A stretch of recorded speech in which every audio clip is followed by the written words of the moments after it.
Hola, ¿qué tal mi gente? ¿Cómo están? Sean todos bienvenidos a Kingdoms and Castles, el juego en el que tendremos el título de monarcas y crearemos reinos desde cero, ya sea en un entorno hostil, en el que estaremos luchando contra las amenazas que quieren destruirlo, o en un entorno pacífico, en el que nuestros aldeanos tendrán una vida tranquila y podremos enfocarnos en la construcción. Como quiero ser un rey benevolente, aprovecharé que este mundo es posible, y me enfocaré en que mis aldeanos estén tan felices y sanos como pueda. Les mostraré cómo lograr que estos aspectos estén por encima del 90% y que el reino sea autosuficiente cuando llegue al año 50. En cuanto empiece, les daré algunos tips para que puedan construir sus reinos con éxito, y les daré otros más al final. Uno de estos no lo he visto en ningún video de YouTube, pero irónicamente es clave para optimizar la felicidad de los aldeanos. Bueno, en este paso hay que tener en cuenta que el color de los techos del reino dependerá del estandarte que elijamos. Decidí que Pacífico sea el nombre de mi reino y que tenga la mayor cantidad de habitantes posible, para lo cual necesito que la isla tenga el tamaño más grande posible y que no esté fragmentado, sino que sea un solo terreno. Con la opción mapa nuevo, el juego genera islas aleatorias y nos da la opción de elegir la que más nos guste. Elegí esta isla porque tiene mucho terreno para construir y una zona en la que abundan los 3 recursos que son indispensables para la primera etapa: tierra muy fértil, madera y piedra. Entonces el plan es el siguiente. En primer lugar, quiero que mi castillo quede justo acá, porque con ese lago y ese bosque creo que se va a ver muy bien. Mi primera cantera la voy a hacer acá. No la voy a hacer acá, aunque la piedra está más cerca, porque eso implicaría construir caminos que destruirían este bosque. Tampoco pondré guardas forestales que talen árboles aquí, sino que los pondré allá, de manera que queden cerca de todo lo demás. Entonces me queda toda esta zona para construir las primeras viviendas y las primeras instituciones, y será la base para expandir a partir de ahí el resto del reino. La alimentación es lo primero. Si no hay suficiente comida, literalmente los aldeanos morirán de hambre. Por el contrario, cuanta más cantidad y variedad de alimentos tengan, mayor será su salud. Por eso lo primero que hay que poner es una granja y una casa. ¿Por qué una casa? Porque la necesitan para poder comer. Ahora, según mi experiencia, al inicio debe haber al menos una granja por cada 8 habitantes. Ya luego, con las panaderías, las pescaderías y las carnicerías, producir la comida será eficiente. Las primeras casas y granjas deben quedar cerca del palacio porque al principio los aldeanos almacenarán la comida ahí y debemos procurar que puedan acceder a ella rápidamente. Por cierto, no es necesario hacer caminos largos para edificar. Basta con poner cerca un camino de una sola casilla y listo. La segunda prioridad son la tesorería y las cabañas. Con estas se puede recaudar el dinero necesario para hacer prácticamente todo lo demás. Como buen libertario que soy, me gustaría no recaudar impuestos y que mis aldeanos se puedan valer por sí mismos, pero en este juego no hay alternativa y necesitamos ese dinero para conseguir muchas cosas indispensables.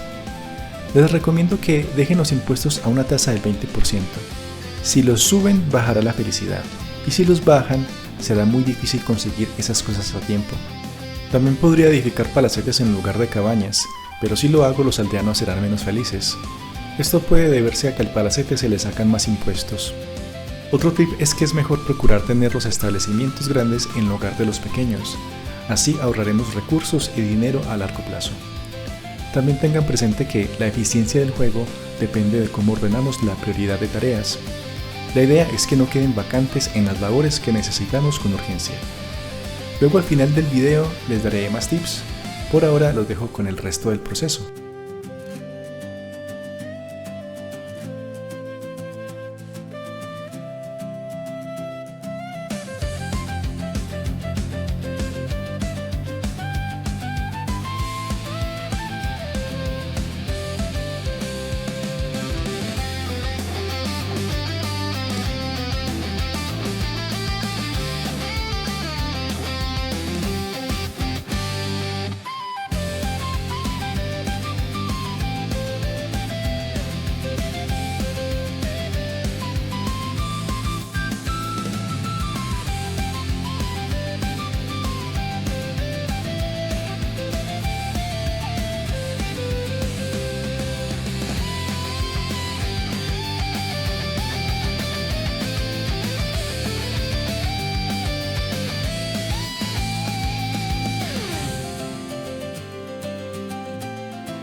Muy bien, señoras y señores, hemos llegado al año 50 con todas las metas cumplidas. La felicidad y la salud están por encima del 90% y el reino es autosuficiente. Ahora mis ciudadanos tienen la capacidad de resolver las emergencias por sí mismos y no hay necesidad de que yo esté interviniendo para que se mantengan altas la felicidad y la salud. Por cierto, a esto me refiero con autosuficiencia. Todo quedó como quería y logré minimizar el gasto de recursos, en parte porque planifiqué dónde iban a quedar muchas cosas. Por ejemplo, dispuse que las porquerías quedaran justo a 2 casillas de la última manzana para evitar que el mal olor reduzca la felicidad en caso de poner alguna cabaña ahí. Hay otras cosas que también deben quedar al menos a 2 casillas de las cabañas: las pescaderías, las carboneras, las herrerías, las minas de hierro y las canteras. Incomodan a los vecinos, reduciendo la felicidad. Hablando de manzanas, noten que las hice de 3 por 4 casillas. Con esta disposición, todo encaja muy bien. También les recomiendo bloquear la fabricación de armamento justo cuando esté lista una herrería, para que no se desperdicien recursos y la fabricación de herramientas no se demore. Por último, les explico ese tip que les mencioné al principio. Noten que la felicidad de los ciudadanos depende de que tengan cerca estas construcciones y que cada una otorga un puntaje de felicidad dependiendo de su cercanía, de manera que entre más lejos está una cabaña, menor es el puntaje. Para solucionar este problema hay que poner cada edificación que da felicidad justo en la periferia del alcance del anterior. Por ejemplo, si quiero construir una biblioteca, debo ponerla justo en esta periferia, digamos por acá. Así todas las viviendas que quedan en medio recibirán el mismo puntaje correspondiente. Bueno mi gente, espero que hayan disfrutado del video. Si es así, por favor denle un buen like. Nos vemos, bye.